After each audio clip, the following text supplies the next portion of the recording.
here with people who were extremely bothered. And I think it's a very brave thing for you to say, especially in kind of a multicultural community, right, where we're supposed to respect everybody and no one's going to hell just because they happen to be Jewish or not Christian or not following the Gospels.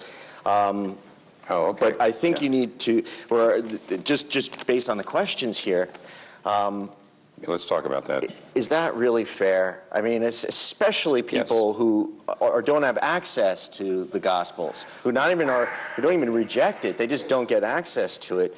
But even those who do get access to it, is it fair to say they're going to hell? If the millions of Muslims, Sikhs and Jews, are they sadly and completely deluded? How is your position fair and rational? Whoever is judged and condemned to hell cannot claim that their sentence is unjust. It would be unjust if they were condemned for failing to believe in Jesus Christ, even though they had never heard of him. However, that will not be the case. The lost will be condemned not simply for failing to believe in Jesus but for their sins.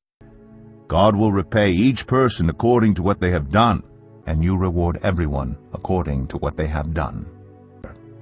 If you say, "But we knew nothing about this," does not he who weighs the heart perceive it? Does not he who guards your life know it? Will he not repay everyone according to what they have done? For the Son of Man is going to come in his Father's glory with his angels, and then he will reward each person according to what they have done. Then all the churches will know that I am he who searches hearts and minds, and I will repay each of you according to your deeds. After God raises the dead, they will be judged according to their deeds. There is a great deal of confusion on this point, even among astute theologians. Tyson, for example, asserts, "I think that there is a basic truth that intuitively leads Christians to reject the idea that God would condemn people for not believing in one of whom they have never heard, when only that faith would save them. But people who have never heard of Christ are not condemned for not believing in him. Those people who are condemned, whether they have heard of Christ or not, are condemned for their sins. If they have heard of Christ but chosen not to believe in him, that is an especially grievous sin, but not the sole basis for their condemnation."